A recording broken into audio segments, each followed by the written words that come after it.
Hey, second graders. Welcome to chapters 12 and 13 of Roald Dahl's Charlie and the Chocolate Factory. All right. This chapter is called What It Said on the Golden Ticket. Charlie burst through the front door, shouting, "Mother! Mother! Mother!" Mrs. Bucket was in the old grandparents' room, serving them their evening soup. "Mother!" yelled Charlie, rushing in on them like a hurricane. "Look! I've got it! Look, Mother, look! The last golden ticket! It's mine! I found some money in the street and I bought 2 candy bars, and the second one had the golden ticket, and there were crowds of people all around me wanting to see it, and the shopkeeper rescued me, and I ran all the way home and here I am. It's the 5th golden ticket, Mother, and I found it!" Mrs. Bucket simply stood and stared while the 4 old grandparents, who were sitting up in bed, balancing bowls of soup on their laps, all dropped their spoons with a clatter and froze against their pillows. For about 10 seconds, there was absolute silence in the room. Nobody dared to speak or move. It was a magic moment. Then, very softly, Grandpa Joe said, "You're pulling our legs, Charlie, aren't you? You're having a little joke?" "I am not!" cried Charlie, rushing up to the bed and holding out the large and beautiful golden ticket for him to see. Grandpa Joe leaned forward and took a close look, his nose almost touching the ticket. The others watched him, watching for a verdict. Then, very slowly, with a marvelous grin spreading over his face, Grandpa Joe lifted his head and looked straight at Charlie. The color was rushing into his cheeks. His eyes were wide open, shining with joy, and the center of each eye, right in the very center, was a black pupil, a little spark of wild excitement slowly dancing. Then the old man took a deep breath, and suddenly, with no warning whatsoever, an explosion seemed to take place inside of him. He threw up his arms and yelled, "Yippee!" And at the same time, his long, bony body rose up out of the bed, and his bowl of soup went flying into the face of Grandma Josephine, and in one fantastic leap, this old fellow of 96 and a half, who hadn't been out of bed in the last 20 years, jumped onto the floor and started doing a victory dance in his pajamas. "Yippee!" he shouted. "3 cheers for Charlie! Hip, hip, hooray!" At this point, the door opened and Mr. Bucket walked into the room. He was cold and tired, and he looked it. All day long, he had been shoveling snow in the streets. "Cripes!" he cried. "What's going on in here?" It didn't take them long to tell him what had happened. "I don't believe it," he said. "It's not possible." "Show him the ticket, Charlie," shouted Grandpa Joe, who was still dancing around the floor like a dervish in his striped pajamas. "Show your father the 5th and last golden ticket in the world." "Let me see it, Charlie," Mr. Bucket said, collapsing onto a chair and holding out his hand. Charlie came forward with the precious document. It was a very beautiful thing, this golden ticket, having been made, so it seemed, from a sheet of pure gold, hammered out almost to the thinness of paper.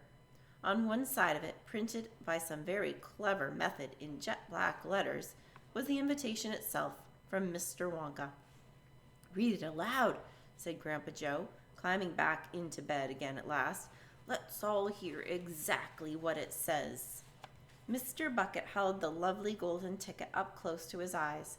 His hands were trembling slightly, and he seemed to be overcome by the whole business.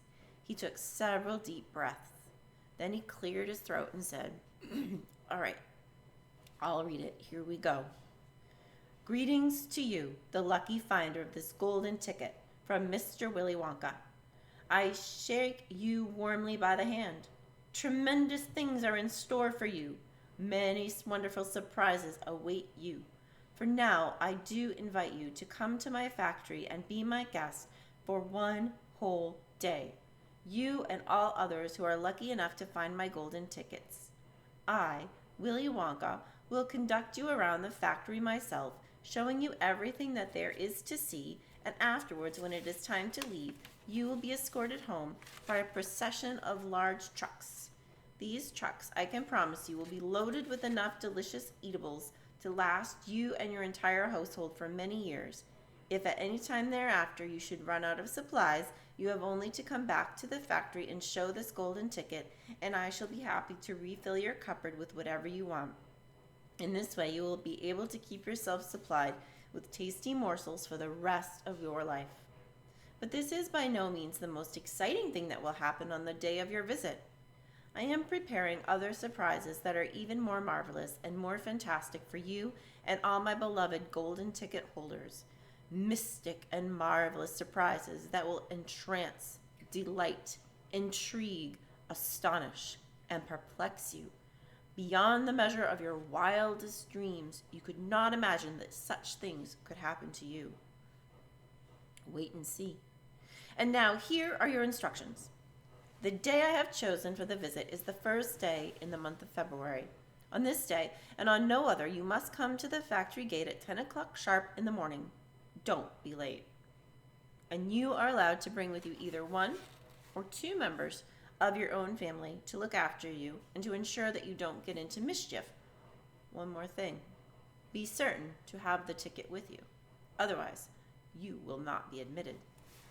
Signed, Willy Wonka. The first day of February, cried Mrs. Bucket. But that's tomorrow. Today is the last day of January. I know it is. Cripey, said Mr. Bucket. I think you're right. You're just in time, shouted Grandpa Joe. There's not a moment to lose. You must start making preparations at once.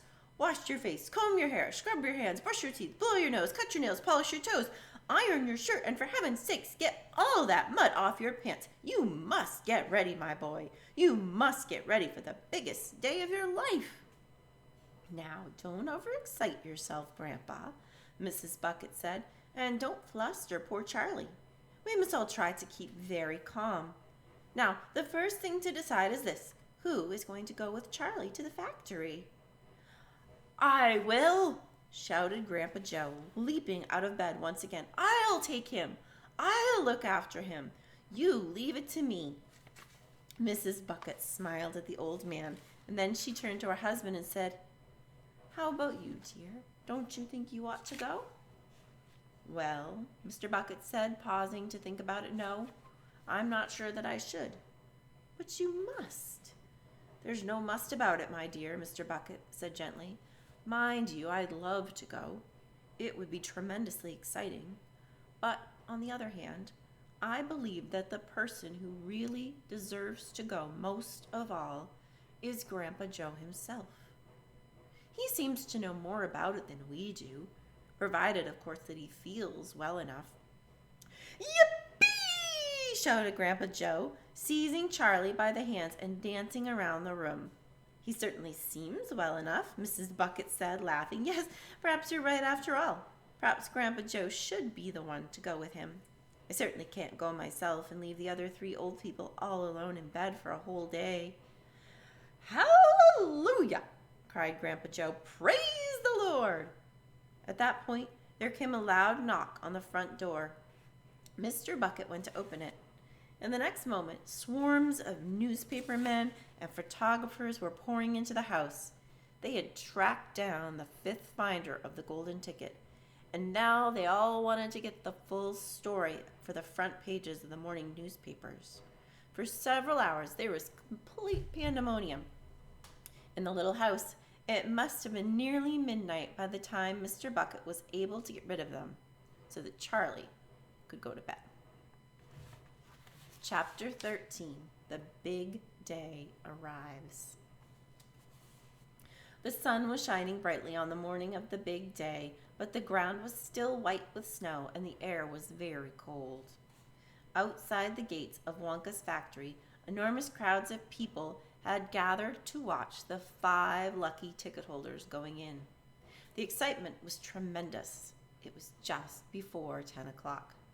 The crowds were pushing and shoving. The policeman with arms linked was trying to hold them back from the gates. Right beside the gates, a small group that was carefully shielded from the crowds by the police stood the 5 famous children together with the grown-ups who had come with them.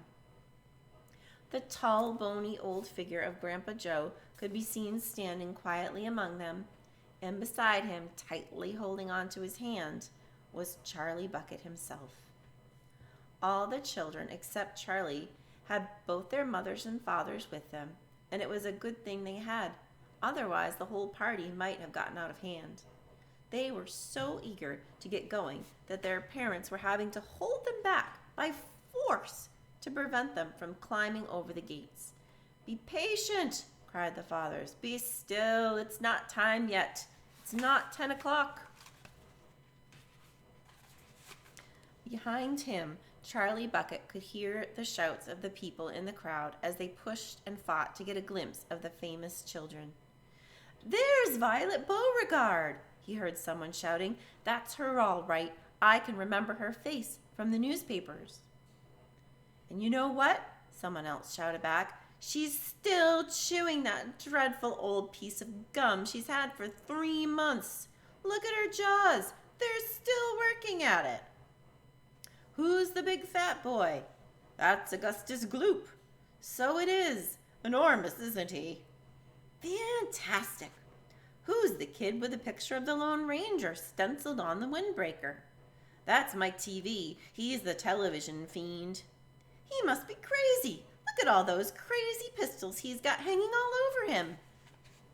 "The one I want to see is Veruca Salt," shouted another voice in the crowd. "She's the girl whose father bought up 500,000 candy bars and then made the workers in his peanut factory unwrap every one of them until they found a golden ticket. He gives her anything she wants, absolutely anything. She only has to start screaming and she gets it. Dreadful, isn't it? Shocking, I call it. Which one do you think is her?" "That one, over there on the left, the little girl in the silver mink coat." "Which one is Charlie Bucket?" "Charlie Bucket? He must be that skinny little shrimp standing beside the old fellow who looks like a skeleton, right close to us, just there. See him?" "Why hasn't he got a coat on in this cold weather?" "Don't ask me. Maybe he can't afford to buy one." "Jeepers, he must be freezing." Charlie, standing only a few paces away from the speaker, gave Grandpa Joe's hand a squeeze, and the old man looked down at Charlie and smiled. Somewhere in the distance, a church clock began to strike 10. Very slowly, with a loud cracking of rusty hinges, the great iron gates of the factory began to swing open. The crowd became suddenly silent. The children stopped jumping about. All eyes were fixed upon the gates. "There he is!" somebody shouted. "That's him!" And so it was.